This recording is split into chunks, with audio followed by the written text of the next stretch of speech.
Elle va me laisser dans mon game. Et Mais puis, elle a posé une belle question très pertinente et toi, est-ce que vous pouvez répondre, s'il vous plaît, c'est elle a important. posé quelle question? Et toi, tu peux répondre ta question. J'ai demandé si M. Ouattara lui-même a renoncé à ses nationalités.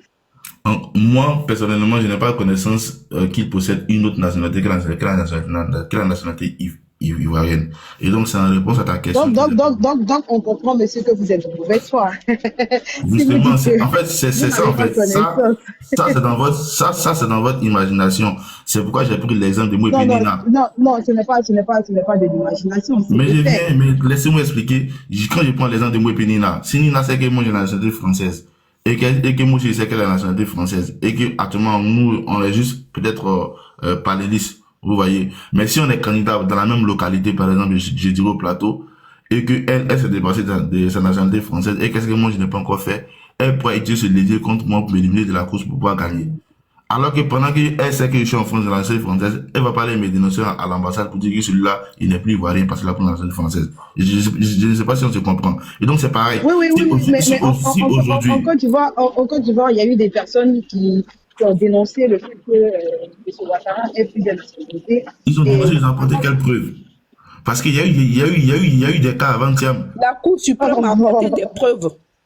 Quand ils ont déclaré qu'il s'est prévalu d'une autre nationalité, la Cour suprême a apporté des preuves. Ce qui a fait qu'il a été éliminé aux élections de 2000. Il a fallu la rébellion pour qu'il soit candidat exceptionnel. En 2000, ne pas refaire l'histoire récente de la Côte d'Ivoire. Montrez-moi la déclaration de Tiakoné en 2000. Il y a aucun, dans la déclaration qui était faite par le Conseil constitutionnel, il n'y a aucune partie qui est pas de Là, vous parlez de 2000, moi je ne parle même pas de 2000, je parle pour les élections de 2025. Il y a eu un monsieur, j'oublie son nom, si KHB peut me donner son nom, il y a eu un monsieur qui a mis en évidence le fait que M. Ouattara lui-même n'avait pas remis la qualité. Et la Cour constitutionnelle ne s'est pas saisie de ce témoignage du monsieur. Et je pense que le monsieur, même en optique, qui parlait de lui, si quelqu'un peut se rappeler, si vous avez suivi petit partage du monsieur, il faut que je retrouve la vidéo. Donc, il faut retrouver la vidéo. Sinon, je vous dirais que même un simple témoignage contre Thiam n'aurait pas permis aux gens d'éliminer Thiam. Et même quand ils sont partis en procès, il a fallu que les avocats proposent, et puis les avocats des militants du PDCI qui contestaient la présence de Thiam, il a fallu qu'ils envoient en fait le décret de naturalisation de Thiam pour prouver que Thiam a été lui-même à l'origine de sa demande de la nationalité française alors qu'il était plus mineur. Il a fallu ça pour que la justice se prononce en leur faveur. Sinon, la justice était du côté de Thiam au début du procès. Donc, parce que l'avocat Thiam avait réussi à convaincre que Thiam est né français. Mais il a fallu que les militants qui étaient en opposition avec Thiam envoient le décret de naturalisation de Thiam et prouver qu'il a demandé la nationalité alors qu'il a déjà dépassé ses 21 ans. Donc, en réalité, une simple, on va dire, opinion ou déclaration ne confère pas, en fait, le droit, en fait, à l'autorité de vous arracher la nationalité ivoirienne, en fait. Il faudrait qu'on envoie des preuves, et puis, suivant une procédure judiciaire bien déterminée, en fait. Non, mais les preuves sont établies lors d'un procès. On est d'accord. Donc, le monsieur dont vous parlez là, est-ce qu'il a donc, normalement, si le monsieur a, comme on appelle ça, a fait cas du fait que M. Ouattara n'a pas renoncé à sa nationalité, je pense que le procureur de la République devrait se saisir du dossier. Puisque le procureur, lui, il est censé s'occuper de tous les. Ça a déjà été prouvé. Mais les militants du PDCI, qui n'étaient pas d'accord avec Thiam n'ont pas eu besoin du procureur, ils sont allés directement à la justice porter plainte. Donc, si le monsieur était sûr de son affaire, qu'il va porter plainte contre Attendez, excusez-moi, monsieur, est-ce que dans ce pays-là, il y a une constitution qui rendait le chef de l'État actuel inéligible? Je n'ai pas compris. Est-ce qu'en Côte d'Ivoire, il y a une constitution qui rendait le chef de l'État inéligible? Non, parce que le Conseil constitutionnel s'est déjà prononcé depuis 2020. Ah, l'arrêt de Tiakoné là ne rendait pas Ouattara inéligible en Côte d'Ivoire. Tiakoné a dit quoi? Bon, est-ce qu'on peut passer à une autre personne? Le monsieur ne connaît pas Tiakoné. Mais vous ne connaissez pas Tiakoné. Qu'est-ce que vous voulez que je discute de Tiakoné avec vous? Non, Tiakoné n'a pas parlé de nationalité. C'est ce que je vous faire comprendre en fait. Vous n'avez pas sa déclaration. Seigneur. Une autre nationalité, qu'est-ce que ça veut dire? Ce n'était pas dans la déclaration du Conseil constitutionnel en 2000. C'était pas dedans. Je ne vous ai pas parlé de 2000. Je vous parle de 2010. Pourquoi vous m'emmenez en 2000? Mais 2010, là. 2010, c'était Yao Paul Ndré. Pardon, monsieur Yao Paul Ndré. Bon, vous voyez que vous n'êtes même pas. Oui, non, mais c'était une constitution déjà qui était en vigueur en 2010 que le président Gueye a fait changer pour les élections présidentielles. On est d'accord? 2010 Gueye, je comprends pas. En fait, ce que Nina est en train d'expliquer, c'est que la constitution sous Tchakone était la même constitution sous Yao Paul Ndré, puisque l'article 35 de la constitution n'avait pas changé. L'article 35 de la constitution a changé qu'en 2026, en 2016 du moins. Voilà, donc c'était toujours en vigueur. Merci, Étoile. Et ok, dans la même constitution de 2000, a été en vigueur en 2010, et puis il était candidat, non? Pourquoi Yao Paul Ndré n'a pas empêché sa candidature? S'il te plaît. Non, mais attendez, Étoile, attends, autant pour moi. Je reviens dans mes dates. En 2000, parce que c'est en 2000 qu'il y a eu le problème après les élections. Autant pour moi, je me suis trompé de date. Parce que 2010, c'était déjà sous les Ouattara. Je reviens en 2000. Voilà, autant pour moi. Non, c'est moi qui ai fait une erreur dans les dates. Je parle de l'élection de 2000 pour la constitution de 95. Oui.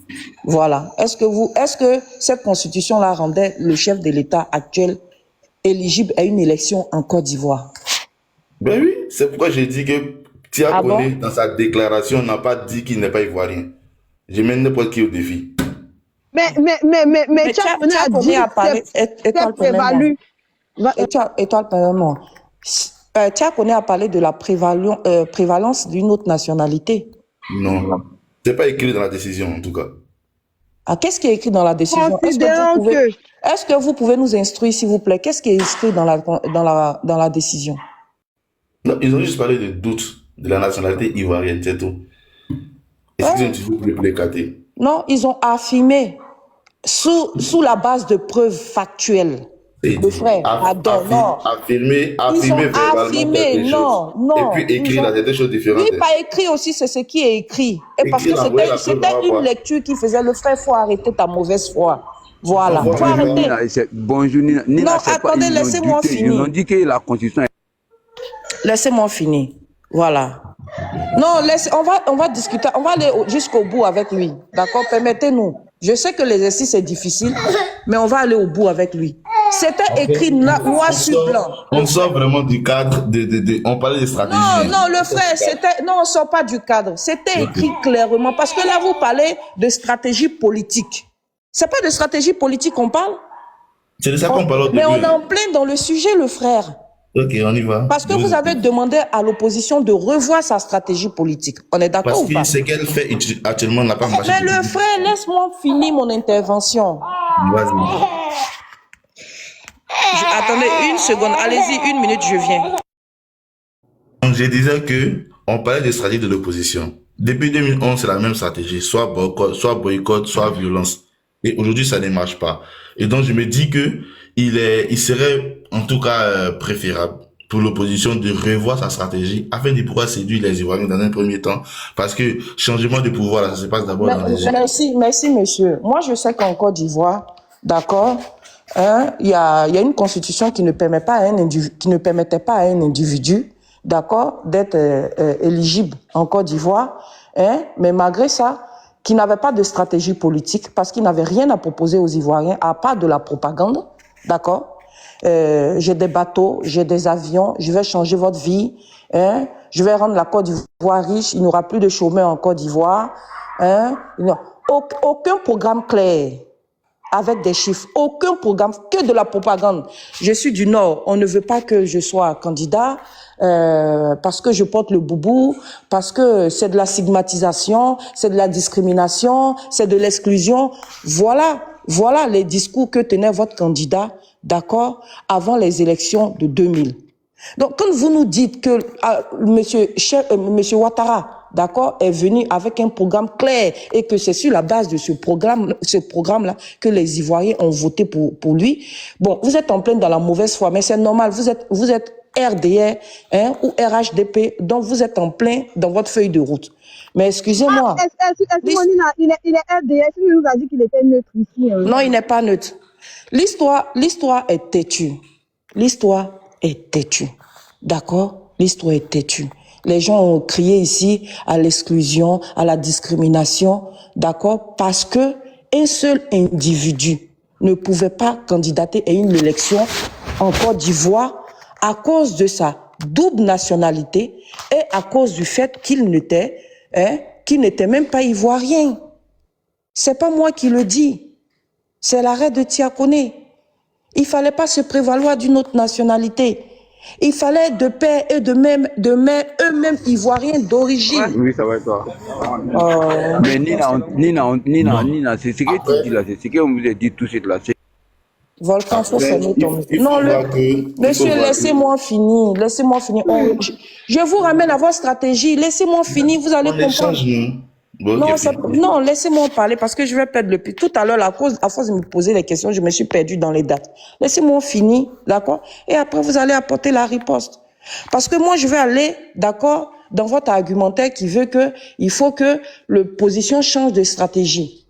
Voilà. Alors que moi, la stratégie de Ouattara, elle m'intéresse. Et comme les faits sont têtus, il faut que je rappelle l'histoire pour que nul n'ignore ce qui s'est passé au temps de Ouattara et inviter l'opposition à faire pareil parce que c'était la bonne manière. Parce que c'était la bonne manière. Voilà, vous nous parlez de stratégie. Donc, utilisons aussi, nous aussi, l'opposition. Il faut que l'opposition utilise la stratégie Ouattara. Parce que c'est une constitution, d'accord, qui a écarté Alassane Ouattara de la course au pouvoir. C'est pas un individu. C'était la constitution de la Côte d'Ivoire. Mais Ouattara a trouvé ça injuste. Ouattara a fait de ça un débat tribal et clanique. En fin de compte, au finish, d'accord, des jeunes du Nord se sont rébellés.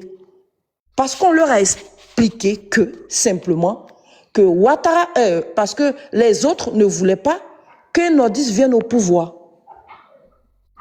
D'accord? Et qu'il fallait soutenir Ouattara. Nina, c'est pas les jeunes du Nord qui sont rébellés, Nina. C'est pas les jeunes du Nord qui sont rébellés. C'est les militaires qui ont fait les rébellions. Le frère, ça n'a rien à voir avec les jeunes du Nord. Le frère Volcan, tu sais quoi? Reste en bas. Quand je finis de parler, tu vas monter. Et ça sera pareil pour tous ceux qui vont me couper la parole. Nina. Non, c'est pas Nina, parce que quand tu parlais, on a échangé, arrivé à un certain moment donné, laisse-moi finir, tu vas prendre la parole, je ne vais pas te couper, tu verras. Mais tu n'as pas monopolisé pendant tout un long moment aussi. Non, je ne monopolise pas la parole. Voilà, tu m'as parlé de stratégie, tu es venu nous parler de stratégie. Okay. Donc moi, je suis en train de mettre en évidence ici la stratégie de Ouattara qui était bonne et qu'on doit copier. Mais écoute, quoi qu'il y a beaucoup de choses que tu as dit que je peux répondre directement. Il n'y a pas de souci, d'accord? Des jeunes du Nord ici se sont rébellés, d'accord?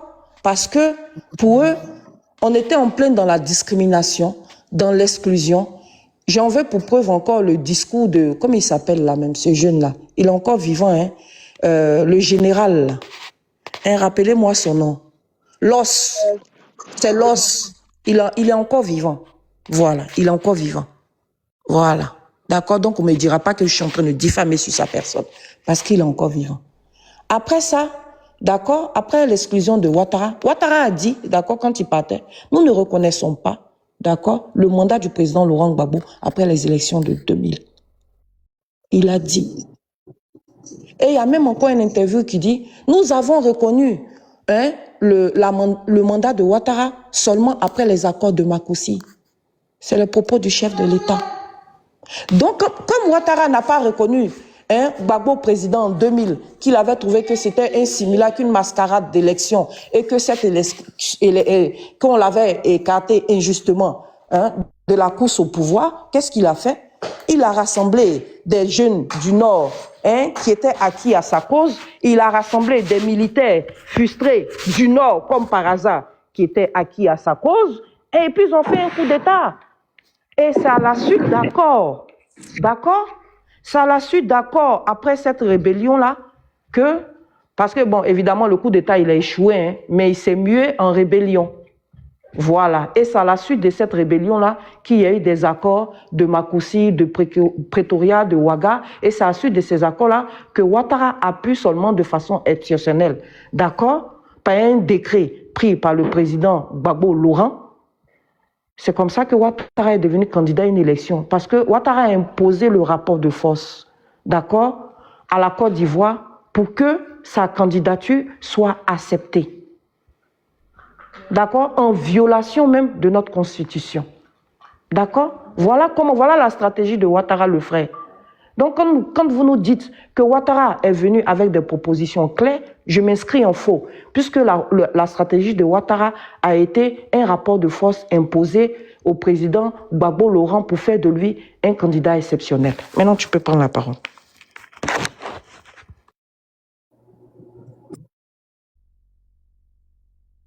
Vas-y, le frère. Et puis après, il va parler. D'accord. Écoutez, hein. Parler de la nationalité actuelle du président. Est-ce que vous ne pensez pas que c'est des discours qui nous ramènent encore en arrière? Voilà, puisque nous cherchons à aller en devant. Voilà. Ce débat sur la nationalité, ce n'est pas nous qui l'invitons dans le débat. Le président du Parti démocratique de Côte d'Ivoire, PDCI RDA, aujourd'hui, pour une question de nationalité soulevée par un membre du RHDP, dont le président lui-même est président aussi de parti, notamment M. Pokora, à travers une action en justice, est celui qui a fait censurer M. Tidjane Thiam de la liste électorale au fait de double nationalité ou bien qu'il ait perdu sa nationalité en ayant acquis une autre nationalité. Donc la question de la nationalité n'est pas un sujet que d'autres personnes introduisent dans le débat politique ivoirien en dehors du RHDP lui-même. Et alors, c'est maintenant que nous allons tous découvrir la nature de l'article 48. Mais pour nous, tous les Ivoiriens sont égaux devant la loi. Si M. Thiam subit l'article 48, pourquoi M. Ouattara ne subirait pas l'article 48? Ou bien serait-il un Ivoirien exceptionnel? Je ne pense pas qu'il y ait eu cette provision dans la Constitution de Côte d'Ivoire. Et je reviens et je vais ramener les ministres Mamadou Touré et consorts, même qui étaient encore sur NCI hier, qui disaient que le dernier dialogue politique qu'ils ont tenu a eu pour point clé que tout le monde se soumette à la bonne marche des institutions et que ce qui relève des institutions soit réglé par les institutions. Et que tout le monde se remette au respect strict de la loi et que la loi soit appliquée sans exclusive. Donc, quand on les prend à leur propre mot, nous devons appliquer la loi, rien que la loi, pour tout le monde et de façon égale. Nous autres, nous avons une opportunité d'avoir des nationalités américaines, européennes et autres de par notre parcours, mais parce que nous fondions déjà une ambition à diriger ce pays. Et les exigences étaient encore plus radicales à l'époque qu'aujourd'hui. Donc nous nous sommes conformés, nous avons fait le sacrifice de garder seulement la nationalité ivoirienne. Nous avons perdu beaucoup d'opportunités, mais c'est un choix qu'on fait. Maintenant, quand vous êtes le premier et vous devez défendre la Constitution, je pense que la moindre des choses, c'est que vous-même, vous la respectiez scrupuleusement. Parce que dans la même Constitution, c'est bien clair que c'est le président de la République qui est le garant de cette Constitution et il doit s'assurer de son effectivité totale. Alors, à 3 mois des élections, la polémique politique n'est pas le fait d'un parti particulier. Mais nous avons une histoire maintenant de violence politique qui sont suivies après d'arrangements, de petits arrangements entre des politiques, après qu'ils aient mis à mort des enfants, des femmes, des maris, et que des Ivoiriens aient perdu des biens.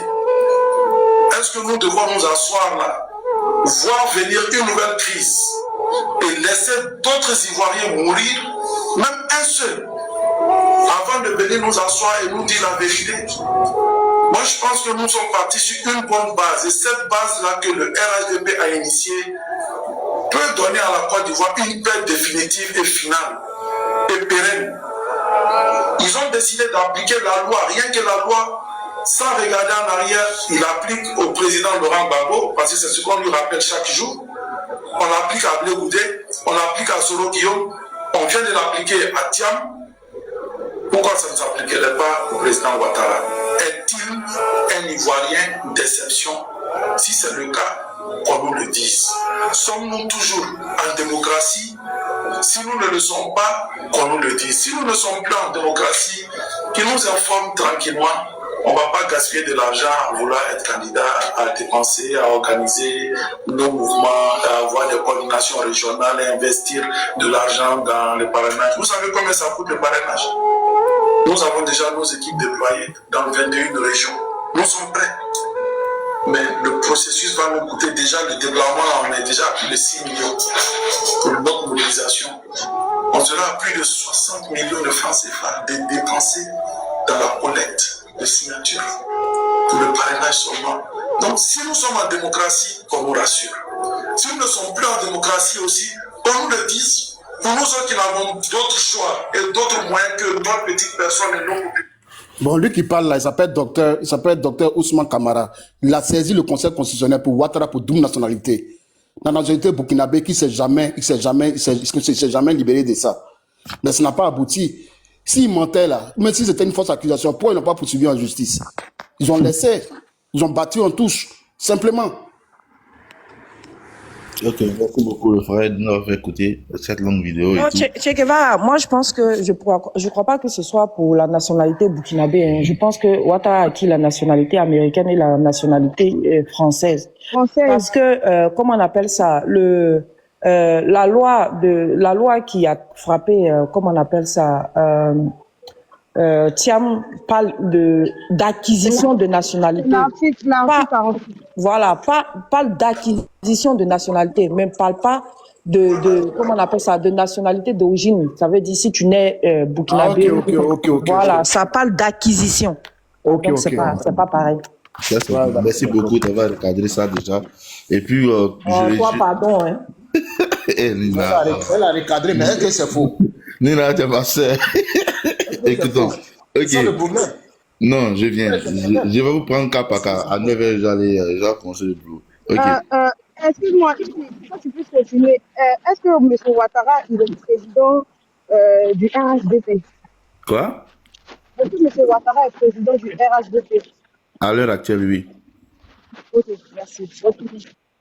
Ok. Après, il faudrait qu'on comprenne quelque chose très simple. Comme je l'ai dit dans ma dernière intervention, une simple déclaration ne permet pas de lancer une procédure judiciaire. Ah, ok. Atu Banga a insisté sur un plateau de télé disant que Thiam est encore français, tout, ça n'a rien changé. Il a fallu que Kokora et quelques militants du PDCI partent en justice et c'est ce qui a enclenché en fait la procédure. Donc celui qui parle dans la vidéo, ok, j'entends dans la vidéo qu'en fait il dénonce en fait un fait, mais je n'ai pas compris en fait qu'il a lancé une procédure. Et puis même quand qu'il a lancé une procédure, s'il a été débouté par le Conseil constitutionnel, on prend acte et puis on avance. Comme il a dit, si pendant un dialogue politique, on est tous d'accord qu'il faut suivre les institutions de la République, il faut les respecter pour les rendre beaucoup plus fortes. Donc on va sur ça. Donc s'il a été débouté, il a été débouté, point barre, et puis on avance. C'est ce que je veux dire en fait. Maintenant, par rapport à Nina, par rapport à l'intervention de Nina, elle a abordé 3 aspects bien précis. D'abord, concernant les élections de 2000, qui n'ont pas été reconnues par le président Ouattara, la rébellion des jeunes, soi-disant du Nord, et puis le fait que Ouattara n'avait pas de programme chiffré, bien précis, que c'est juste un leurre. Donc je commence par le dernier. Comme je l'ai dit, comme Thiam est venu avec des idées, Ouattara est venu avec des idées. Donc il avait un projet qui était clair. Quand même que ce soit qualifié par une partie de la population, comme Nina, que ce soit juste de la poudre aux yeux, mais c'est avec ça qu'il a conquis le cœur de plus de 50% des Ivoiriens.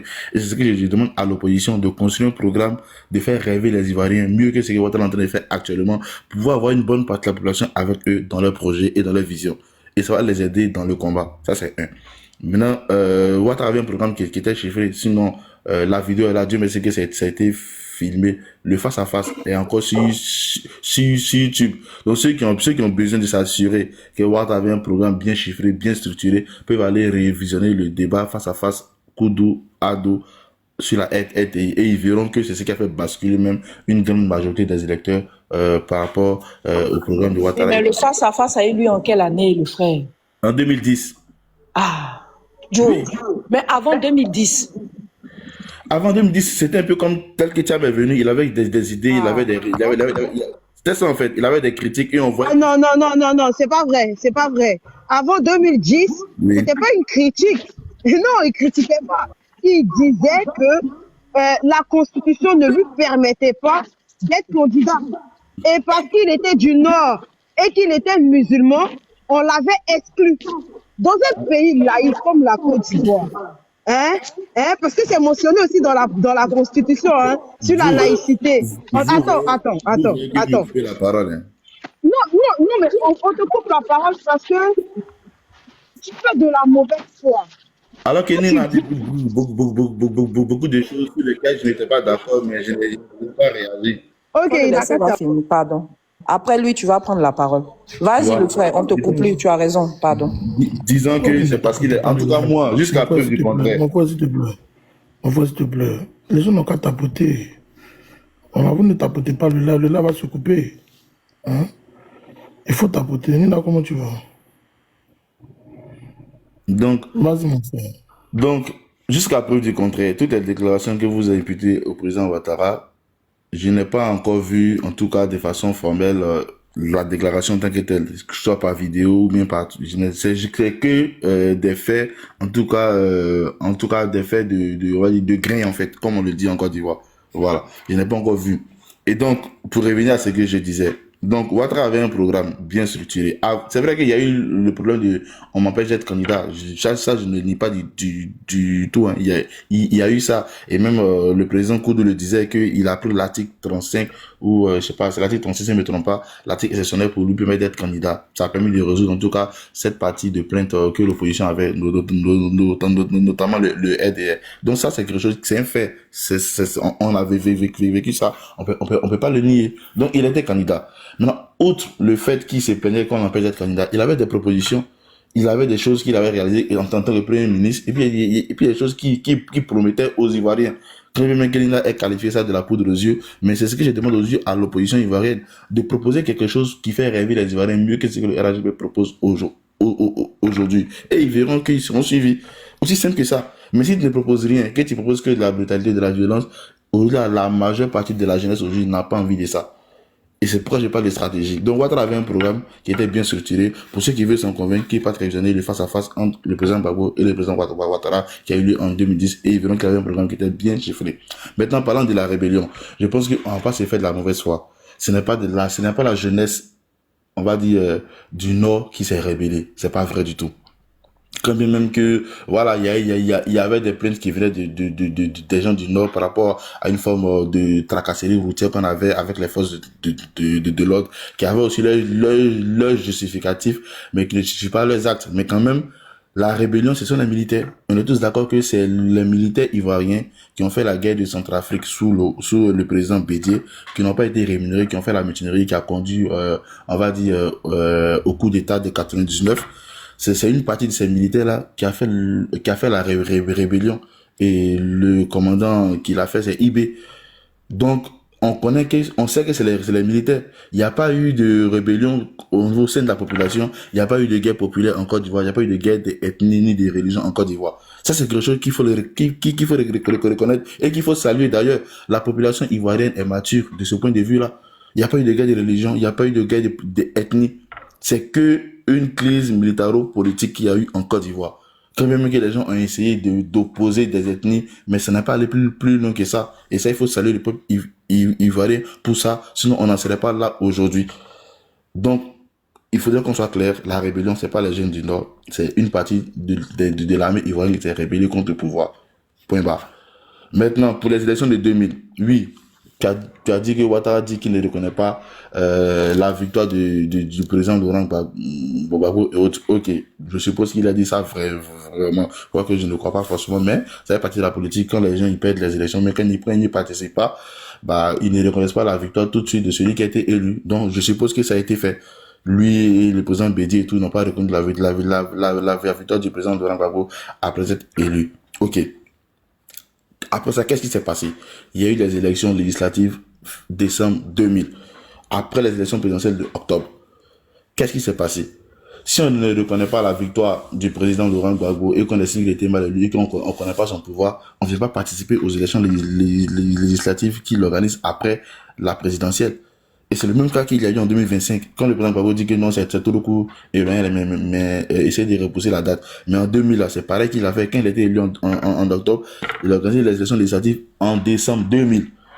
Mais qu'est-ce que le président Ouattara a dit? Il a dit que nous avons fait une erreur en boycottant les élections de présidentielles de 2000. Donc, qu'est-ce qu'il a fait? Ils se sont rattrapés en allant aux élections législatives et le RDA est sorti majoritaire. Le RDA a remporté cela, ou bien c'est les municipales qui ont remporté, je me souviens plus. Mais c'est qu'en tout cas, ils sont partis aux élections. Je ne dis pas la vérité. Je me laisse terminer, pardon. Ils sont partis aux élections législatives. Hein? Et en tout cas, je me souviens plus si c'est municipal ou législative où le RDR était majoritaire, mais c'est que l'opposition a participé aux élections législatives, ils ont obtenu des sièges. Et le FPI n'était pas majoritaire à l'Assemblée nationale à la suite des élections législatives qu'il y a eu en décembre 2000. Donc ils sont partis aux élections. Donc, quand Macky Gbagbo était encore président, et il venait d'être élu président de la République. Donc on ne reconnaît pas le pouvoir de quelqu'un, on ne passe pas aux élections qui l'organisent. Mais peut-être qu'ils ont fait l'erreur, et le président Ouattara a dit, même quand il a été élu en 2000, il dit, et quand il a été élu en 2010, il a donné le conseil au FPI disant qu'il ne faudrait pas qu'il répète les mêmes erreurs qu'il a commis en 2000 lorsqu'il a boycotté les élections présidentielles. Donc il les encourage à venir prendre part à la vie, on va dire, démocratique du pays. Et c'est en cela qu'ils pourront maintenir la flamme militante au sein de leur parti. Mais il n'a pas été écouté. Près de 10 ans de boycott. Aujourd'hui, on voit le résultat. Il n'arrive pas même à avoir un siège à l'Assemblée nationale. Donc, c'est compliqué.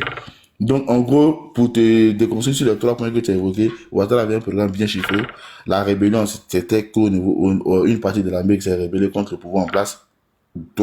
Troisièmement, quand même quand on admet qu'il n'est pas reconnu la victoire du président Gbagbo en octobre 2000, il a participé aux élections législatives de décembre 2000. Donc en gros, on peut faire des reproches, mais soyons factuels. Et ce que moi j'ai dit aujourd'hui, c'est que l'opposition doit revoir sa méthode. Si elle veut compter dans la vie politique de notre nation pour les 5 prochaines années. Je vous remercie. Merci beaucoup. Est-ce qu'il y a des questions encore? Non, il n'y a pas de questions. Quand je vais publier dit quelque chose, je vais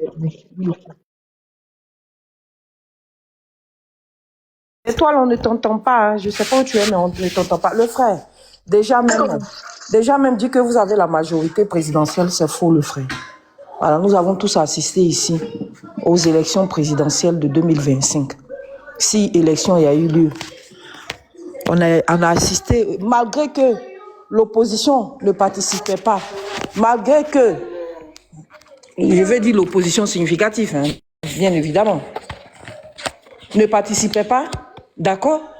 Malgré que l'opposition n'a pas demandé aux Ivoiriens une marche ou une manifestation, les Ivoiriens d'eux-mêmes, hein, même à Bobo, dans le bastion de Ouattara, on a vu ici la mobilisation des Ivoiriens. Les Ivoiriens ont boycotté cette élection.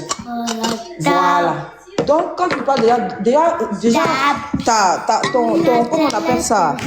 Ton argument, tu veux que Ouattara est majoritaire en Côte d'Ivoire, là, c'est un fake. Voilà, parce qu'on a assisté tous ici aux élections présidentielles. Jusqu'au point où des notes même de conseil, hein, d'urgence du parti ont fuité. Juste au point où on envoyait des SMS même aux gens pour aller voter. Parce que les Ivoiriens vous ont vomi, simplement. Voilà. C'est pas parce qu'au jour d'aujourd'hui, vous êtes imposés par la force aux Ivoiriens que vous avez la majorité. On a gagné en 2010. On vous demande d'ouvrir le jeu. Moi, je te parle de 2025. Voilà, on vous demande d'ouvrir le jeu politique. Excuse-moi, Nina, même si le cas de 2010, vous n'étiez pas majoritaire, il a fallu que d'autres partis s'unissent à vous pour pouvoir gagner. Donc ça, on n'appelle pas ça de la majorité. Voilà, et d'autres partis, effectivement, parce qu'il n'y avait pas que le PDCI. Il y avait l'UDPCI, il y avait MF, il y avait Vous avez été battu. Oui, d'accord. Mais tu ne parles pas de majorité dans ce cas. Mais pour le moment ici, on ne parle pas de, comment on appelle ça, on ne parle pas de 2010, on parle de 2025, le frère. Parce que là, tu m'as parlé d'une certaine majorité de, comment on appelle ça, du pouvoir en place. Alors que, je répète, malgré que l'opposition n'a même pas appelé à un boycott, les Ivoiriens vous ont boycotté tout seul. Voilà. Et si c'est ça que tu appelles la majorité, bon, anyway, on n'a pas la même définition du mot majorité. Maintenant, je me répète. D'accord?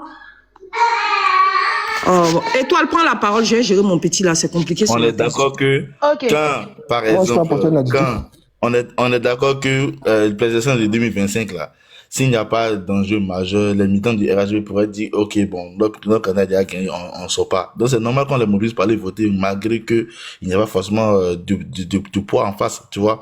Donc on connaît tous les Africains, et quand il n'y a pas d'enjeu, ils sont pas forcément investis.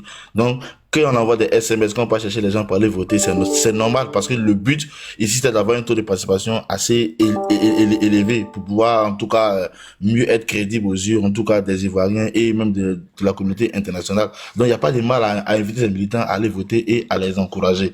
Il y a pas de mal en cela. Moi, je vois pas où est le problème. Quoique, si l'opposition était partante pour les élections, comme il se doit, c'est une autre stratégie en place. Le problème ici, c'est la sanction des Ivoiriens en boycottant ce simulacre d'élection. C'est tout. Maintenant, qu'est-ce que tu dis du fait que les Ivoiriens n'ont pas suivi la stratégie de l'opposition on va dire, genre, en saccageant, en marchant et tout ça? Pourquoi est-ce qu'ils n'ont pas été suivis? Peut-être que tu n'écoutes pas. Voilà. Tu m'entends parler, mais tu ne m'écoutes pas. Voilà. La marche n'a pas été suivie. Je te répète encore. La seule marche à laquelle l'opposition a appelé était celle du 11, où on a vu plus de 2000 jeunes se faire arrêter. On est d'accord? Ces personnes-là même sont encore en prison. D'accord? Et pendant le boycott, il y a d'autres qui les ont suivis. Mais il y a eu un appel à une marche le 11. Je crois bien que tu te souviens de cette date-là, où on voit carrément des forces de l'ordre en train de brutaliser une cadre PDCI. Voilà. On a vu la marche, c'était le 9, non? Je crois, Étoile. Le 9. La marche du 9 qui a été autorisée, là. On a vu à voilà. On a vu. Manifester. Ils ont été bien encadrés, il n'y a pas eu de problème. Mais l'autre marche qui est venu après, est-ce que le monsieur peut me laisser parler? Bon, faut parler. Parce que tout à l'heure, j'ai demandé à tout le monde de faire silence pour qu'il puisse s'exprimer. Voilà. On a vu la marche du 9 ici, où Yopougon était noir de monde. Où les gens n'avaient jamais vu autant de personnes rassemblées autour de leaders politiques. C'était presque effrayant. Parce que on a des vidéos amateurs où tu entends même les jeunes parler, waouh, ça fait peur. Et tu le dis si bien, tu mets un point d'honneur à relever le fait que cette marche-là a été autorisée, c'est la raison pour laquelle ça s'est bien passé et raison pour laquelle il y a eu du monde. Mais c'est ce qu'on vous demande, ouvrez le jeu politique, allons-y dans la démocratie, sans intimider, sans terroriser, sans brutaliser, sans violence. Vous allez voir réellement ce que vous pesez en Côte d'Ivoire. Mais vous n'êtes pas assez courageux. Vous n'êtes pas assez courageux pour ouvrir le jeu démocratique en Côte d'Ivoire. Vous n'êtes pas assez courageux. À part 2010, où toutes les forces d'opposition se sont unies face au chef de l'État d'antan, qui était le président Laurent Gbagbo, où au premier tour, le président Laurent Gbagbo vous a donné une belle leçon et qu'il a fallu le deuxième tour pour que le président Bédié vous offre ses voix avec d'autres partis de l'opposition pour que vous puissiez gagner les élections présidentielles. Dis-moi, à quel moment Ouattara a ouvert le jeu démocratique ou bien à quel moment il est allé à la confrontation démocratique dans une urne et qu'il a gagné franchement, avec, comment on appelle ça, sa mobilisation, avec ses, comment on appelle ça, avec son programme, d'accord, avec ses acquis et une élection. Ça n'existe pas. Ça n'existe pas. Je vais te relater l'histoire. 2010, appel d'union autour du RHDP a voté un candidat au deuxième tour qui était Alassane Ouattara. 2015, l'appel de Daoukro, où le PDCI s'est effacé. À ce moment-là, le FPI même n'existait pratiquement plus. Afin Guessan se débattait seul. Mais malgré ça, là, il a fallu l'appel de Daoukro, d'accord, pour que Ouattara remporte les élections. 2020, brigandage de pouvoir, violation de la Constitution. Nous avons décompté plus de 200 morts en Côte d'Ivoire. D'accord? Ouattara face à Kakabe, fier de dire qu'il a gagné les élections, après avoir éliminé tous les candidats. Le président Bédié a boycotté parce qu'il n'y avait pas de respect de la Constitution. La désobéissance civile s'est mise en marche. 2020, encore une énième forfaiture, violation de la Constitution. Les candidats éliminés, Tidiane Thiam vitrifié, le président Gbagbo 2025, tu t'es Ah pardon, 2025, oh, je me perds dans mes dates. 2025, le président Tidiane Thiam vitrifié, le président Laurent Gbagbo, hein, éliminé. D'accord? De la liste électorale, pas une pseudo-condamnation de vol, d'après le RHDP. D'accord? Ouattara a choisi ses candidats, comme d'habitude. Hein? Simone, Bion, et l'autre du PPACI, là même, je ne sais plus comment il s'appelle. Domelo. D'accord? Pour aller à des élections. Voilà les candidats face à qui Ouattara peut candidater. Ouattara ne peut jamais affronter un candidat de taille à une élection présidentielle. Parce qu'il sait très bien qu'il est minoritaire en Côte d'Ivoire. Ça là, c'est un fait, c'est factuel. Je n'ai pas inventé. Même face à Thiam, Ouattara n'a pas pu aller à une élection. Parce que la machine du PDCI s'était déroulée. Ouattara a tremblé, Ouattara a eu peur, Ouattara a éliminé le candidat Thiam des élections présidentielles. On a choisi une certaine Lagou, on ne sait pas d'où elle sortait. Moi, mais je n'ai jamais entendu son nom. Voilà des élections. Et vous parlez de code de popularité. Excuse-moi, mais le frère, la stratégie qui veut que l'opposition n'a rien à présenter. Mais si, cette année 2025 là, le président Laurent Gbagbo a déroulé son programme politique qui était à la disposition de tous. Le président Thiam a déroulé un pan de son programme qui était à la disposition de tous. Même le président Soro, qui est en exil, a déroulé un pan de son programme qui était à la disposition de tous. Non, tu parles de quoi? Les Ivoiriens, d'accord, l'opposition avait de quoi? Avait des propositions alléchantes à faire aux Ivoiriens. Mais face à nous, on a eu quoi? La dictature, l'exclusion, la répression, la violence. C'est ça que tu appelles le jeu démocratique? C'est face à ceux-là qu'on doit continuer de courber les chines? Donc, ton argument qui veut que l'opposition, il faille que l'opposition présente, fasse des propositions alléchantes aux populations pour que les populations puissent suivre l'opposition, nous l'avons fait. Et c'est factuel, nous l'avons fait. C'est pour ça justement que le peuple ne vous a pas suivi. Même si par la peur, par la répression, les gens ne sont pas sortis en masse comme on le voulait pour le 9. D'accord? Parce qu'encore une énième fois, il y a eu des arrestations violentes, des répressions, des morts en Côte d'Ivoire. Le peuple lui-même vous a sanctionné en vous boycottant pendant ces élections 2020. Même pendant les législatives, on en parle. Dans une région comme, je ne sais pas, c'est à Guibéro, je ne sais pas où. C'est où Anne Ouloto s'est présentée en tant que députée. 17 000 inscrits. C'est dans le Guémon. C'est dans le Guémon. Dans le Guémon. Elle est passée avec 2000 voix. Tu appelles ça une majorité?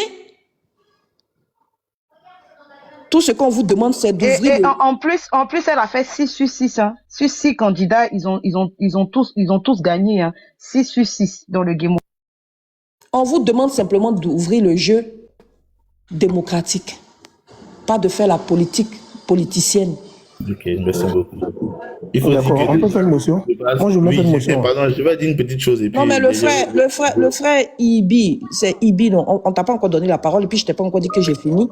Donc pourquoi tu me dis merci? Bon, ça fait combien de minutes tu parles? S-Max, vas-y pour ta motion. D'accord, la motion, ok, pas de problème. Tout à l'heure, là, il y a Madame Nina qui a dit que le RHP est minoritaire, ceci, cela, ok. Moi, je voulais savoir, on va aller avec le RDR simplement. En 2001, il y a eu des élections municipales ici en Côte d'Ivoire. Le RDR qui est minoritaire, je n'ai même pas dit RHP. Hein. Comment ça se fait que le RDR venait en tête des municipales en Côte d'Ivoire? D'accord, mais comment ça se fait? Si je comprends bien, tu veux comparer une élection municipale à une élection législative. L'élection municipale, c'est les mêmes militants qui votent au Laisse-moi parler. Non, c'est pas les mêmes enjeux, le frère. C'est les mêmes militants. Quand ils sont pas les mêmes enjeux. Oui, mais c'est pas les mêmes enjeux. Excuse-moi. Tu vas pas comparer. J'ai dit c'est les mêmes militants. Mais il faut te taire maintenant, on va te répondre. Je suis calme, je suis là, j'attends. Mais tais-toi, on va te répondre. Tu poses une question, tu veux pas qu'on te réponde. Donc, c'est les militants qui élisent le président de la République, hein, pas l'ensemble de la population, c'est ça? C'est les militants d'un parti politique qui élisent un président de la République. Le président de la République, il a une formation politique. C'est son parti politique que ses militants votent. Voilà. Pour ta gouverne, là, dans un quartier, d'accord? Dans un quartier, une population peut voter un individu, pas un parti politique. Même si c'est un candidat RHDP qui fait l'unanimité dans un quartier. Parce que la population estime que cette personne-là est proche d'elle, elle va aller le voter.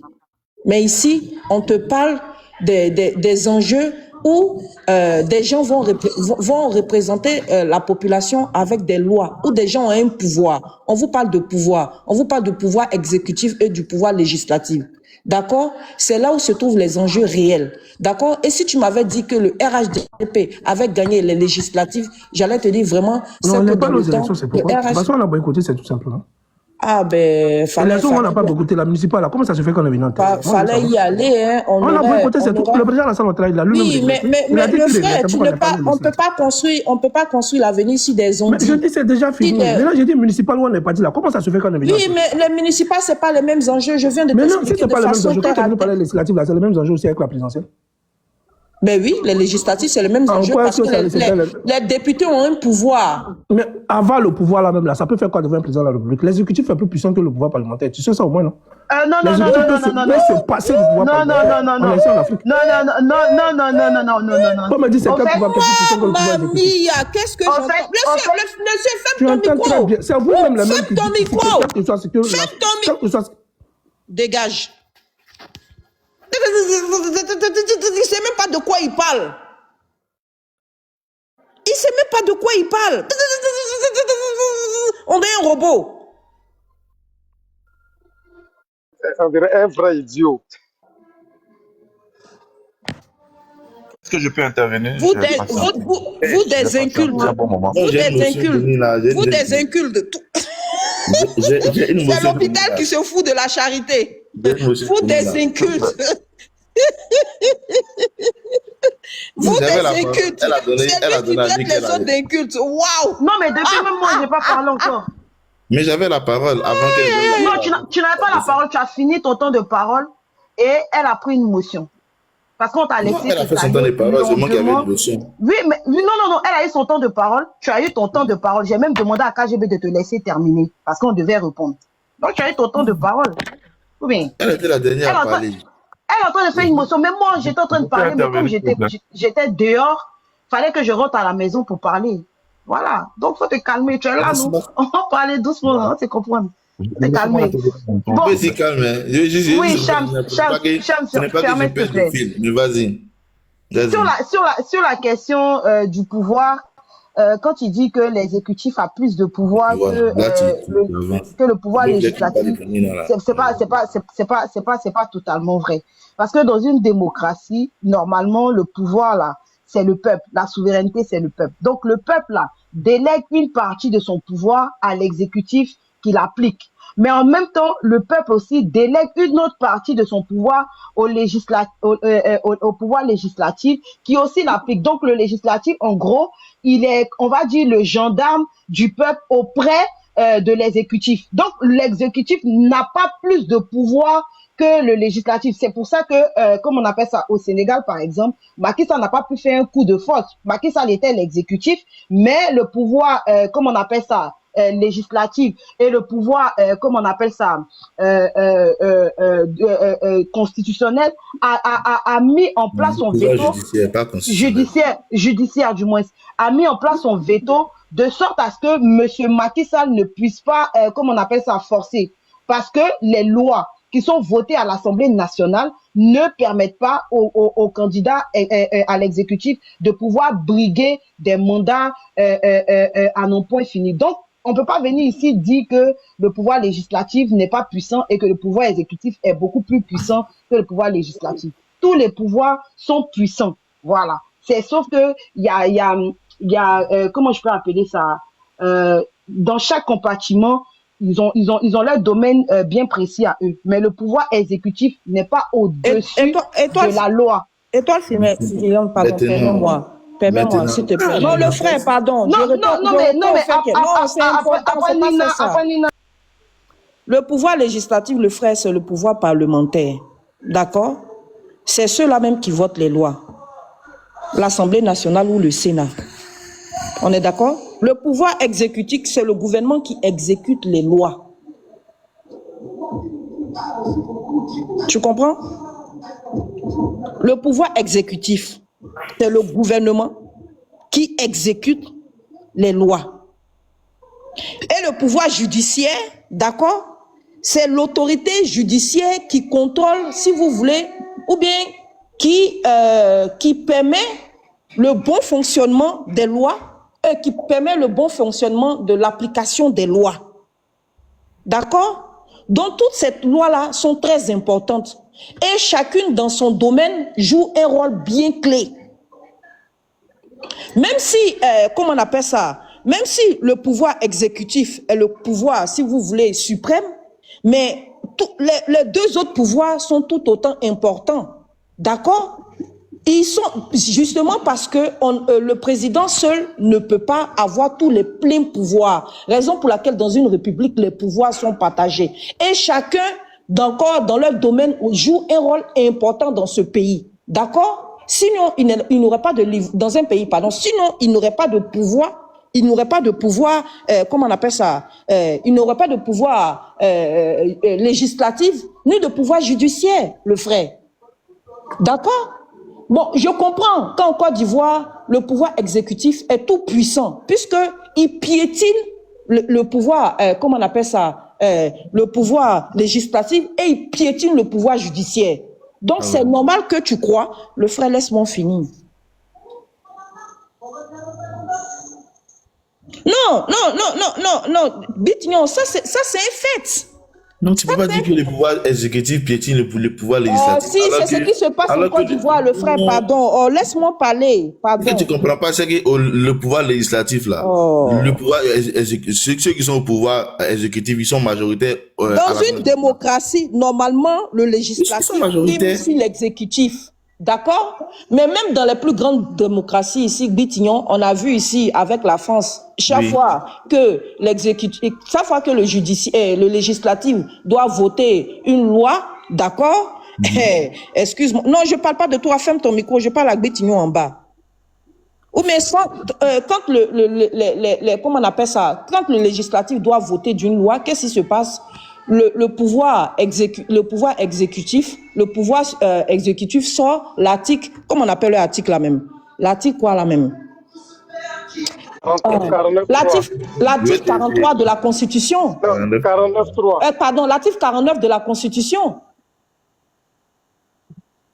Voilà. Donc moi je pense c'est un pouvoir du président, d'accord? Mais laissez-moi finir. Non, c'est pas un pouvoir de président. Je vais laisser la parole. C'est pour ça que chaque fois je perds mes idées, à force de couper comme ça. Là. Voilà. Et Bitignon, tu vois, je suis d'accord avec toi que le pouvoir législatif est le pouvoir le plus important. Mais malheureusement, même dans les plus grandes démocraties, il y a une jurisprudence.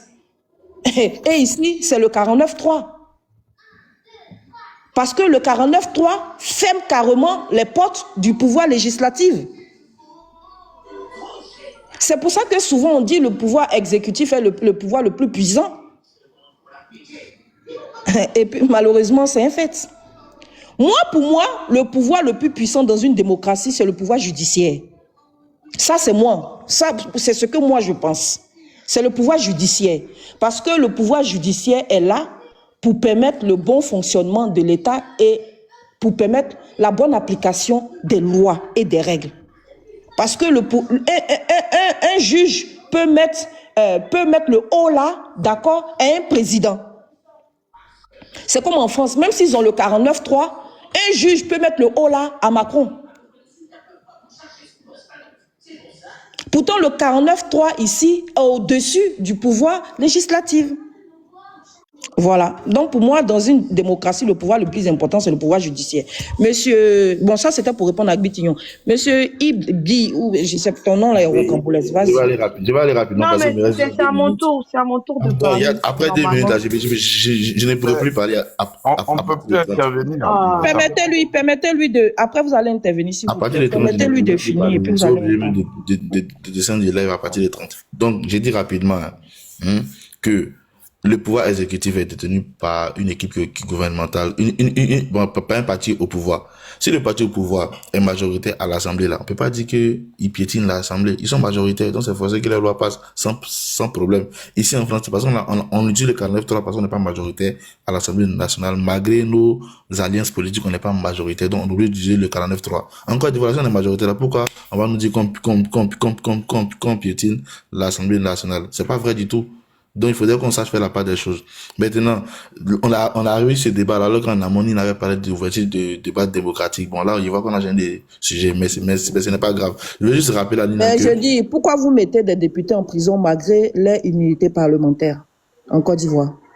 Cela a été expliqué sur NCI 361. J'ai pas revenu. Non, c'est à toi que je pose la question. Je ne suis pas NCI. C'est une chaîne propagandiste, ça ne m'intéresse pas. Ok. Il faut comprendre que le député a été poursuivi par rapport à la gravité des faits qui lui sont reprochés. C'est tout. Et donc, en fonction de la gravité des faits qui lui sont reprochés, il y a une procédure spéciale qui fait que on l'interpelle malgré son immunité parlementaire. C'est prévu par la loi. L'article de loi qui lève l'immunité parlementaire. Je suis pas juriste. C'est pourquoi j'ai dit qu'elle était donnée. Après, je n'ai pas retenu. D'accord. Okay. J'ai une question pour que tu continues. Est-ce que, non, tu as continué. Est-ce que tu penses que, non, mais parce que tu as dit beaucoup de choses. Tu vas parler, puis tu as dit, il me reste 1 minute, pendant que nous, on n'a plus le temps de t'écouter. Est-ce que tu penses que attenter ou menacer un agent public est une faute grave, qui est passive de punition? En tout cas, un agent assermenté ne devrait pas être, on va dire, menacé par un citoyen lambda. Sinon, c'est passible aussi de, voilà, c'est prévu par la loi. Donc, s'il y a besoin de poursuite judiciaire, il y aura poursuite judiciaire, en fait. D'accord. Donc, ça veut dire que quand on a une députée qui puisait siège à l'Assemblée nationale, menace un agent public de vouloir lui porter main et de prendre des urnes, c'est un délit. On est d'accord. Maintenant, si l'agent à qui elle a dit... non, attends. C'est un délit, normalement. Maintenant, pourquoi ce député-là n'est pas entendu, selon toi? Tout fait n'est pas forcément délit. Il peut y avoir des fautes, il peut y avoir des infractions. Toute infraction n'est pas délit. Donc, il faut savoir qualifier les faits. Maintenant, comme je l'ai dit, je ne suis pas juriste. Mais maintenant, dans la mesure où je t'ai posé la question et que toi-même tu as dit... Je te pose la question, je t'ai dit que... Oui, mais dans la mesure où tu admets...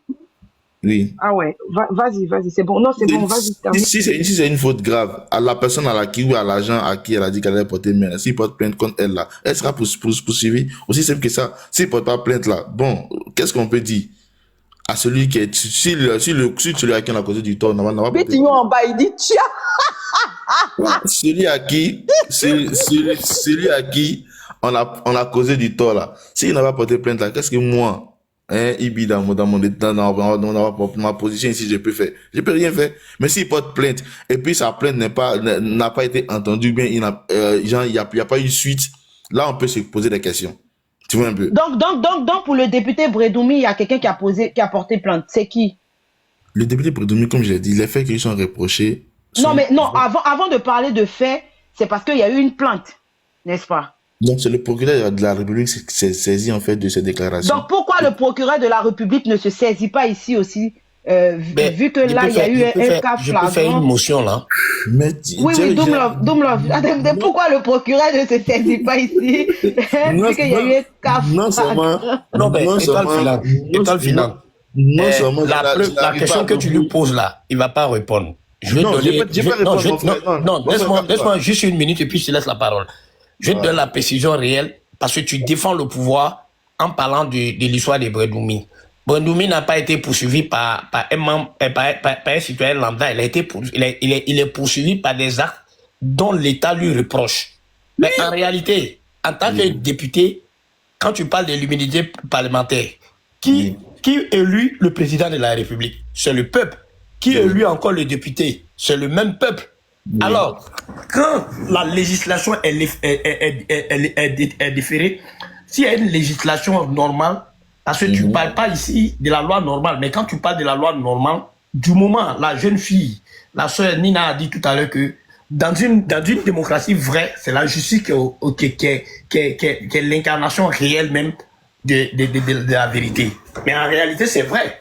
Parce que même pour enlever l'immunité parlementaire d'un député, seule la Cour suprême fait recours à l'Assemblée elle-même. Elle va voter en plénière pour pouvoir enlever l'immunité parlementaire du député. Le président de la République n'a pas le droit de destituer ou de donner des ordres à la législation de l'Assemblée nationale. Mais c'est ce qui est fait en Côte d'Ivoire. C'est pas une loi qui est respectée. Pas Parce que le président de la République prend des décrets. Les décrets même, non, laisse-moi terminer. Le décret réel même que l'Assemblée nationale, comment le président de la République prend, le décret qu'il prend, en temps normal, avant de même prendre le décret, il doit même se référer à la Cour suprême. Il doit consulter. On a un Sénat maintenant, il se réfère au Sénat. Mais la chose qu'Alassane Ouattara ne fait pas en Côte d'Ivoire. Vous êtes à côté de la plaque, en fait. Là, non. Brendoumi a été interpellé par les accusations du procureur donc qui est aux autres d'Alassane Ouattara, du pouvoir. Là, c'est alors, si le pouvoir envoie des ordres au procureur et interpeller un citoyen, on n'est plus dans une démocratie. Justement, donc il faut se calmer pour comprendre. C'est toi qui dois te calmer parce que tu veux nous faire savoir forcément qu'il y a une démocratie en Côte d'Ivoire. Mais elle n'est pas vraie. Ok, la démocratie est constructive et puis elle est progressive, donc elle peut avoir des failles, je suis d'accord avec vous. Maintenant, vous parlez d'une procédure de levée d'immunité parlementaire. Jusqu'à preuve du contraire, l'immunité parlementaire des Brendoumi n'a pas été levée. Et la même loi qui lui confère l'immunité parlementaire, cette même loi donne une procédure spéciale en cas de faute grave ou en cas d'accusation grave. Et donc, le procureur de la République, les accusations qu'il porte à l'endroit de M. Brendoumi, la qualité de la nature de ces accusations, en fait, ouvre droit à cette procédure spéciale-là qui permet de l'interpeller. Qui accuse Brendoumi? C'est le procureur Non, le procureur ne peut pas s'élever comme ça pour accuser Brendoumi. L'ordre est venu du pouvoir. Arrêtez ça. Si, l'ordre est venu du pouvoir.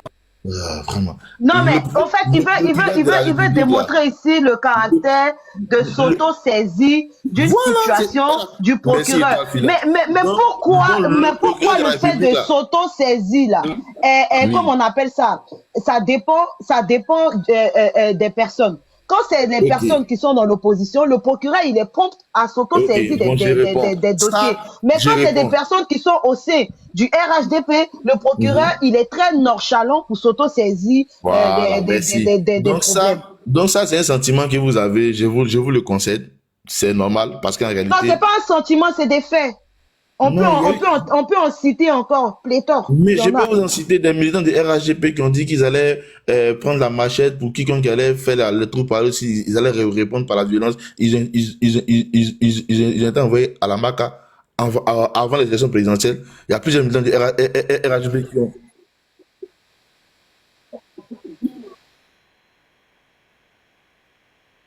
Qu'est-ce que c'est quoi? Mais le jeune qui a fait la vidéo en mauvaise vision. Mais dis-lui, et le militant du RHDP qui a dit qu'il a coupé les tendons des Ivoiriens. Qu'est-ce que lui, on l'a fait? Non, là, il va te répondre, il va te dire non, qu'eux, ils se sont désolidarisés de lui. Donc, ça s'arrête là. Mais vous êtes quand même Ils se sont désolidarisés de lui, ça Mais même s'arrête si là. ce sont désolidarisés, c'est un Ivoirien. On peut lancer un mandat d'arrêt international. Doumlov, celui dont il Les parle gens de là, est-ce qu'il est en Côte l'opposition, d'Ivoire? on peut lancer les mandats d'arrêt international. Il y a des militants du RHDP qui ont injurié ici des anciens chefs d'État de Côte d'Ivoire. Qu'est-ce qui a été fait de ces personnes? Et ceux qui injurient Ouattara tous les jours, on doit tous les mettre en prison. Monsieur Ibi, même s'il n'est pas en Côte d'Ivoire, on a vu le cas Steve Biko. L'État ivoirien comment on appelle ça, a lancé un mandat d'arrêt international et on est parti chercher M. Steve Biko en Mauritanie, l'envoyer en Côte d'Ivoire. Il y a eu le cas Johnny Pacheco, où l'État ivoirien a porté plainte contre Johnny Pacheco, hein, et ils ont parlé de quoi là même, la loi Malawi, ou bien je sais pas, c'était un truc du genre, hein, et ils ont porté plainte contre M. Johnny Pacheco en dehors de la Côte d'Ivoire. Donc, qu'est-ce qui empêche l'État de Côte d'Ivoire ou le procureur de la République de s'auto-saisir de cela et porter plainte contre le monsieur, même s'il il réside pas en Côte d'Ivoire, puisque ça a été déjà fait en Côte d'Ivoire, le cas Steve Biko, le cas Johnny Pacheco, pour ne citer que ces deux cas-là. Mais il y a des militants qui sont simplement interpellés pour simplement des commentaires sur les réseaux sociaux, qui sont en prison.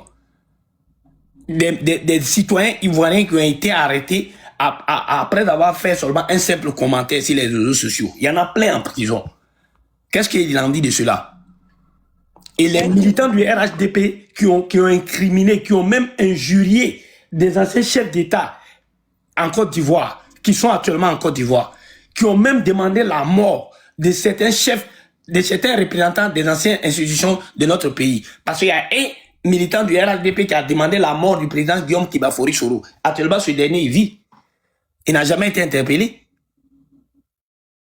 Donc, tous ceux qui ont incité Ouattara, qui ont réclamé sa mort, qui ont réclamé sa chute, là, on doit tous les... Bétignon, qu'est-ce qui se passe avec le PPACI, et puis vous allez répondre au PPACI. Le frère, merci, on va passer à autre chose, s'il te plaît. On va donner la parole à quelqu'un d'autre. Bonne journée à vous. Merci. Ce serait bien qu'il reste, parce qu'il a dit beaucoup de choses qui... Oui, Nina, qu'il reste, s'il te plaît. Il a dit beaucoup de choses. Je dois travailler, non, mais c'est pas moi qui lui ai dit de descendre, non, c'est lui qui dit ça. J'ai juste deux questions. Je viens passer la parole à une autre personne, c'est tout. Oui, s'il vous plaît. Excusez-moi, est-ce que je peux me prononcer un peu? J'ai juste deux questions à poser. Je vais pas durer. Non, mais comme vous allez poser une question, ça va aller entre vous. En fait, je dois intervenir, mais je... Toi, pardon, il faut le laisser poser sa question et puis l'autre va partir. Sinon, si tu interviens, l'autre va partir. La première question, c'est de savoir, déjà, premièrement, si la Côte d'Ivoire est un pays indépendant. Ça, c'est la première question. S'il peut déjà répondre à cette question. Est-ce que la Côte d'Ivoire, dans le concret, de manière réelle et pratique, est un pays indépendant? Moi, je répondrais que tous nos pays sont indépendants. Ok. Tous nos pays de l'Afrique de l'Ouest sont indépendants. Est-ce que vous connaissez les piliers qui symbolisent l'indépendance d'un pays?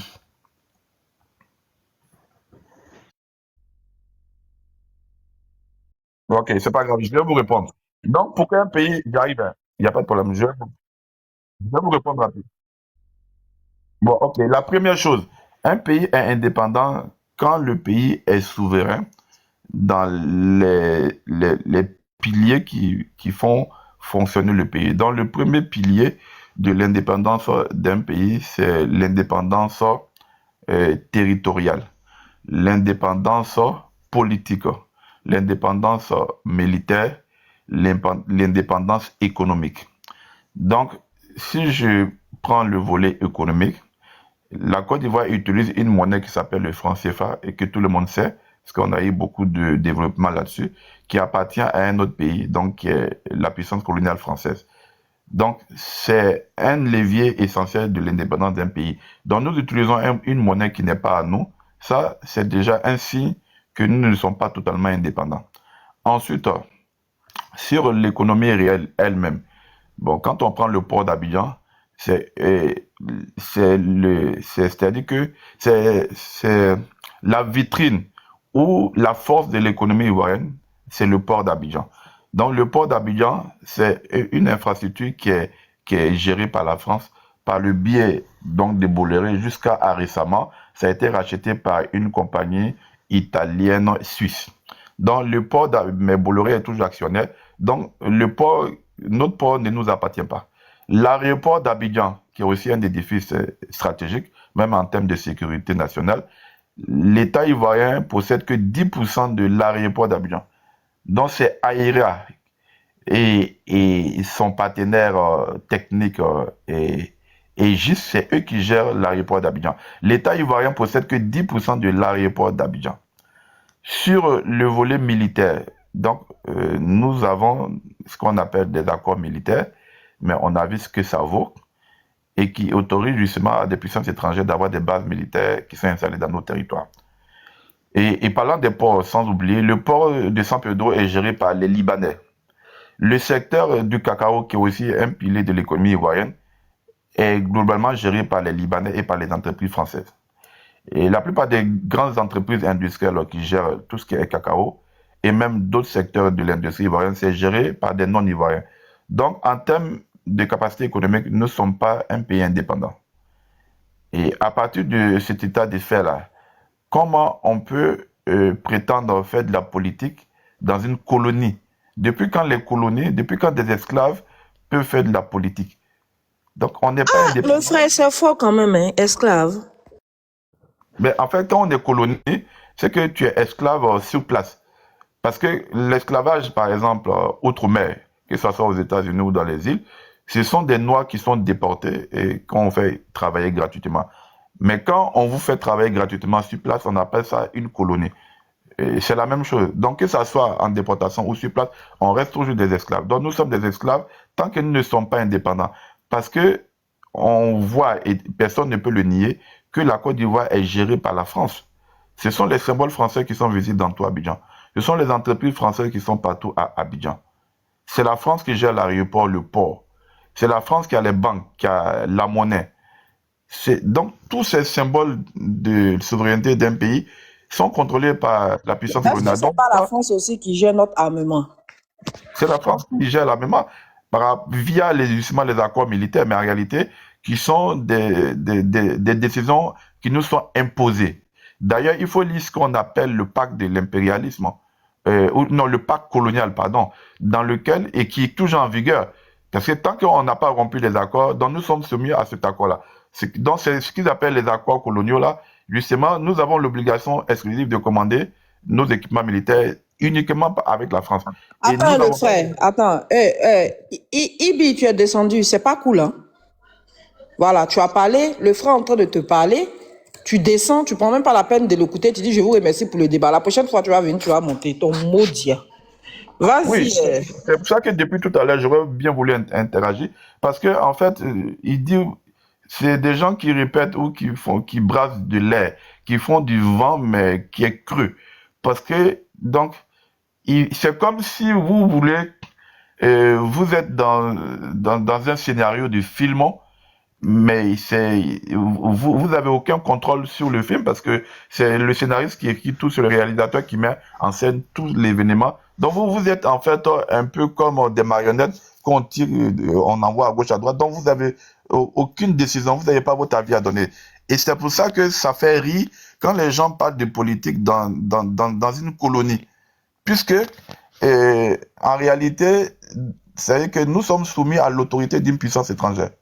Ce qui veut dire que Ouattara, il a aucun pouvoir de prendre une décision sérieuse, à part taper sur les Ivoiriens.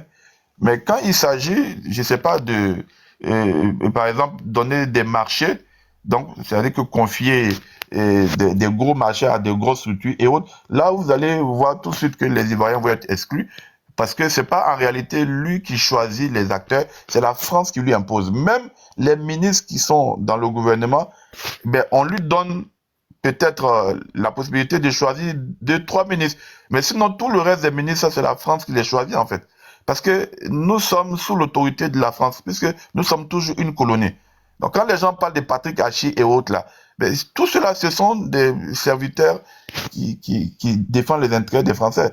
Et ils sont liés à des pactes dans des sociétés secrètes. Donc il y a beaucoup de choses en jeu. Et nous, quand on fait des débats politiques, on va parler de la Constitution, on va parler des lois, mais ça fait rire parce que on fait des débats politiques d'esclaves. C'est comme, en fait, des esclaves qui discutent entre eux. Pour dire non, mais parce qu'on a confié la choucotte à un, on a donné le fusil à l'autre ou l'épée pour surveiller. Et puis maintenant, les esclaves, ils discutent entre eux pour dire, ben non, c'est moi qui dois surveiller ce côté-là. C'est moi que... Mais le maître est là pour les surveiller parce qu'ils sont tous là pour servir l'intérêt du maître, en fait. Donc, ce qui veut dire qu'ils sont juste des serviteurs du même patron. Donc, ils peuvent rien créer, ils peuvent rien inventer. En fait, ils ont aucun pouvoir sur eux-mêmes, leur vie, sur leur existence. Donc, c'est ça le problème. Parce qu'avant de commencer à parler de politique, dans notre pays, la Côte d'Ivoire, faut déjà savoir si, donc, on est un pays indépendant et que ceux qui sont censés nous représenter sont libres de leurs faits et gestes. C'est pas le cas, en fait. C'est tous des gens qui rendent compte à la France. La France est présente dans les conseils des ministres. La France est présente dans toutes les décisions économiques. La France gère tout ce qui est sécurité, tout ce qui est télécommunication, tout ce qui est surveillance. Le port, c'est la France qui gère. L'aéroport, c'est la France qui gère. L'eau, c'est la France qui gère. L'électricité, c'est la France. Donc, on parle de quoi en réalité? Ça fait pitié. Ce qui fait que le problème qui se pose, c'est que nous sommes à la merci de ces puissances-là. Donc, pour qu'on puisse commencer à réfléchir sur notre destin, il faut qu'on soit libre. Il faut déjà qu'on fasse ce travail-là. Et pour qu'on soit libre, il faut déjà qu'on ait la conscience de tout ça et que, justement, il y a cette révolution dont je parle qui va permettre de démanteler et de déconstruire le système. Pour que maintenant, donc, des patriotes, des enfants du pays, des Ivoiriens, prennent en main finalement le pays et aient le contrôle de l'appareil de l'État, qui est le gouvernement, pour que maintenant on puisse prendre des décisions et qu'on puisse maintenant discuter de politique. Tant que nous sommes esclaves, il n'y a pas de décision de politique. Et je finis sur une chose, c'est que contrairement à ce qu'on entend à gauche, à droite, tous les acteurs politiques, sans exception, sont des agents qui défendent l'intérêt de la puissance coloniale, y compris l'opposition. Donc quand j'entends tiens par-ci, j'entends ci par-là, tout cela, ce sont des agents. Ce sont des, si vous voulez, ce sont des acteurs. Donc M. Gbagbo est un agent. Mais bien sûr. Mais déjà, il faut savoir qui a mis Gbagbo au pouvoir. Après, il a tourné sa veste. On ne peut pas lui nier ça. Mais il fait partie de l'international socialiste. Et c'est dans un char français qu'il a été transporté et mis à l'abri. Et justement, c'est de l'ambassade de France qu'il a fait son fameux discours où il demandait aux Ivoiriens de sortir pour ne pas qu'on leur confisque leur victoire. Donc c'est la France qui permet à Gbagbo d'accéder au pouvoir. Maintenant, quand il arrive au pouvoir, il découvre des choses qu'il ne savait pas. Là, il commence à remettre en cause un certain nombre d'accords. Et c'est là que ces problèmes commencent avec la France. Ah ben, parce que sinon sa vie serait en danger. C'est-à-dire que... Non. Est-ce que vous avez les images de Gbagbo étant à l'ambassade de France, faisant appel au peuple ivoirien à sortir dans les rues? En fait, déjà, les témoignages que j'ai eus à mon petit niveau, donc par rapport à des militaires... Je ne crois pas, hein, le frère, c'était pas à l'ambassade de France. Après ça, c'est un détail. Parce que le problème, vous allez me dire de donner les preuves. Non, c'est pas un détail, c'est grave quand même. Il y a eu beaucoup de témoignages dans ce sens, mais ça, c'est pas important. Ce qui est important, c'est de reconnaître quand même qu'il a pu accéder au pouvoir. Il a pu accéder au pouvoir. Beaucoup de choses ce matin. En fait, ce qui est important, c'est de reconnaître quand même qu'il a bénéficié du soutien de la France pour pouvoir être président. Si la France ne voulait pas, il n'aurait pas pu être président, en fait. Il faut le reconnaître, ça. Maintenant, qu'il ait remis en cause des choses, ça, on ne peut pas le nier. Qu'il ait pris des positions, qu'il ait voulu changer des choses. Donc ça, il n'y a pas de souci. Mais la question n'est pas là. La question, c'est qu'on ne fait pas de politique dans une colonie. Nous sommes sous occupation d'une puissance coloniale qui a sa base militaire, qui contrôle les leviers de souveraineté d'un pays. Rien n'a été changé. Donc, sans exception, tous les présidents ivoiriens, même sous Gbagbo, les parts des marchés de Bolloré n'ont pas... En fait, au contraire, même ça a été renforcé. Ce qu'on appelle la chambre de commerce des Libanais, c'est sous Gbagbo que ça a été accordé. Donc, au fait, quand on vous écoute, monsieur, ça laisse à croire qu'il n'y a pas de solution. Mais j'ai donné les solutions. J'ai donné les solutions. Ne peut pas. Non, mais vous êtes en train de dire que même les gens de l'opposition, vous n'avez pas fait la nuance. Vous avez dit même les gens qui sont dans l'opposition sont le système, font partie du système. Pourtant, nous, on est de l'opposition et on ne fait pas partie du système. Il faut quand même nuancer. Je vais être clair. Je vais être clair. Tous les acteurs, pas uniquement les acteurs politiques. Quand je dis tous les acteurs, c'est y compris les acteurs religieux, y compris les acteurs même culturels. Dans une colonie, sont tous des agents au service de la puissance coloniale. C'est pas dur à comprendre. Parce que la puissance coloniale ne tolère uniquement que des acteurs qu'elle a validés, donc qui sont en phase avec son intérêt. Ce qui fait que même les musiciens, comme les Alpha Blondy, les Tikenga, tous ceux qui sont mis au devant de la scène, parce que c'est la puissance coloniale qui valide X et qui valide pas Y. Donc pour que vous soyez au devant de la scène, que vous ayez de la visibilité, que vous soyez un acteur reconnu, donc un influenceur, en tout cas un acteur qui va prendre de l'importance, il faut que la puissance coloniale, qui est la puissance occupante, c'est elle qui a les leviers, c'est elle qui décide, donc elle doit valider d'abord.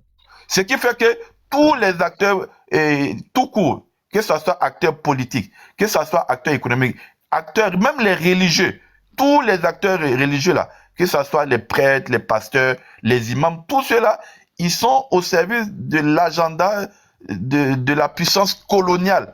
Parce que l'occupation va juste autoriser, va tolérer les acteurs qui lui sont favorables. Donc ceux qui vont être à compte courant de ça, ben, eux, ils vont être invisibilisés et ceux qui vont vouloir insister vont être éliminés. Donc, tant que nous sommes une colonie et que nous sommes sous occupation d'une puissance étrangère, ben, tous ceux qui vont être au devant de la scène, ben, faut qu'ils soient acceptés et confirmés par la puissance coloniale. C'est ça qu'il faut comprendre. Ce qui fait qu'ils vont disqualifier. J'ai une motion pour vous. Hein. Oui, vas-y. Il y a un système qui est en place, ça c'est un fait. Et ça, je ne le nie pas. Voilà, je ne vais pas dire non que ce que vous racontez en partie n'est pas vrai. Il y a un système qui est en place et cela dure depuis des décennies, je suis d'accord. D'accord, mais quand vous m'expliquez que tous les acteurs publics, d'accord, quand je dis public, hein, c'est tous les domaines compris, hein, en Côte d'Ivoire, hein, sont, si vous me dites que sont de facto sous l'influence de l'impérialisme parce que c'est ceux-là qui tiennent notre pays, je peux comprendre. Mais quand vous dites qu'ils sont tous validés par l'impérialisme, c'est-à-dire le pasteur qui sort, qui est dans sa petite église à 50 personnes, 100 personnes là-bas, l'impérialiste a validé qu'il soit pasteur, c'est pour ça qu'il est pasteur. Ah, non, c'est pas ça. Est-ce que c'est pas un peu fort? Je parle d'acteurs.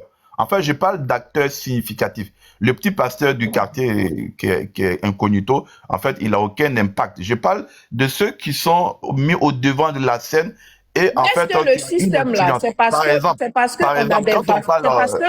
qu'on choisit d'être un vassal qu'on accepte le système. Sinon, d'autres peuvent venir au pouvoir et puis décider que non, moi je mets fin à tous ces accords-là, je brise les chaînes du colon et puis je dirige mon pays à ma guise. Oui, mais ça, c'est le peuple qui peut le faire.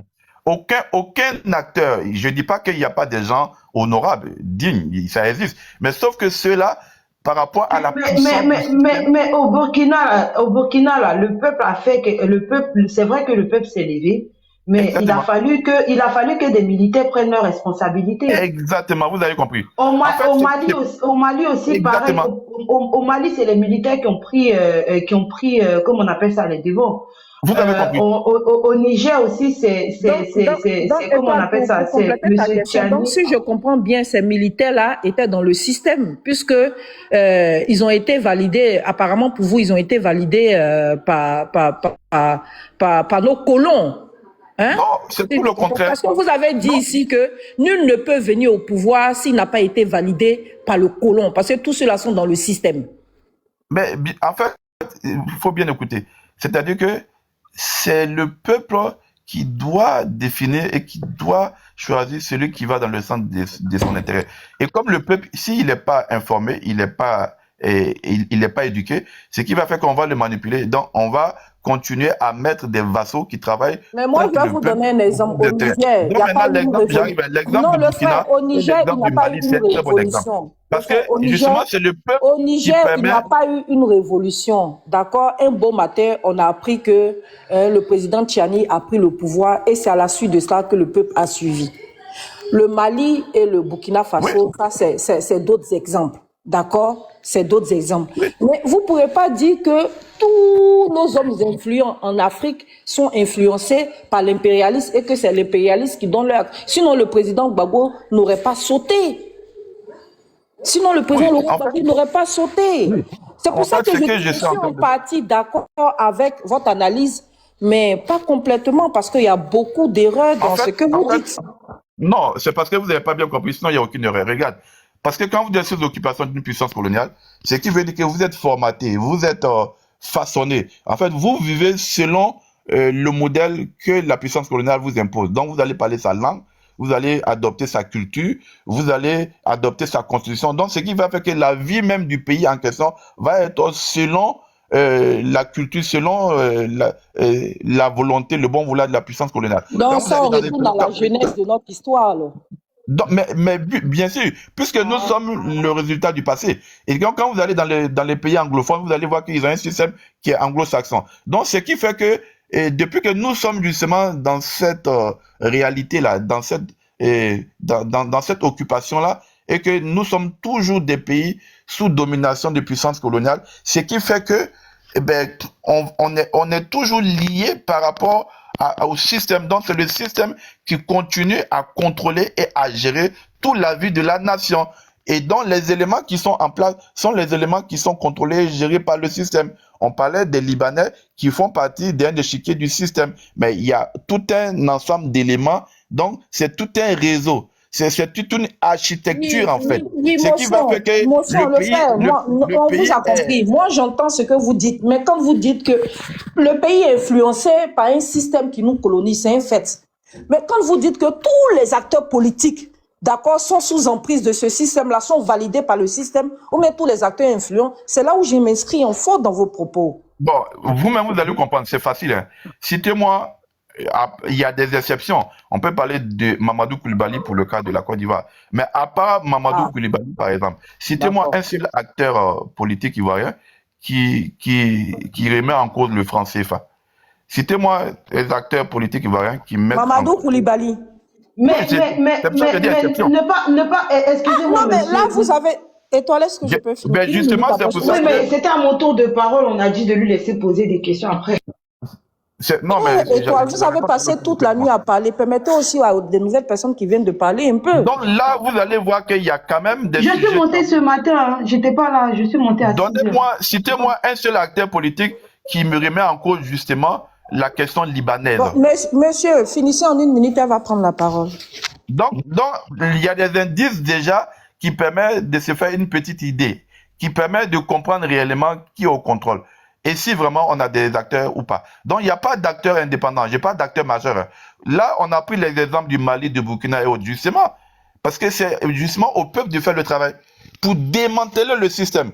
Parce que tout le monde est pris au piège. Et le système a les moyens, si on veut, de neutraliser et de faire taire qui il veut. Parce que le système occupe le pays dans tous ses aspects, dans toutes ses ramifications. Et c'est pour ça que la garantie et la sécurité, si on veut même, c'est le gage qui peut permettre justement à faire émerger des acteurs politiques, c'est si le peuple prend ses responsabilités et c'est le peuple qui peut régler le problème. C'est le peuple en fait qui peut déconstruire et démanteler tout le système à travers une révolution populaire et on a les exemples et c'est comme ça dans tous les pays. Et c'est ce que justement nos voisins ont fait. C'est le peuple qui est rentré en danse parce que le peuple a compris que le danger c'est la France. Et maintenant les acteurs qui sont indépendants, qui sont des patriotes, vont rentrer en jeu ensuite. Mais il y a au moins 3 étapes. La première étape, c'est déjà le fait que les gens comprennent la prise de conscience. Non, le frère, c'est bon. On reviendra à vous. Étoile, vas-y.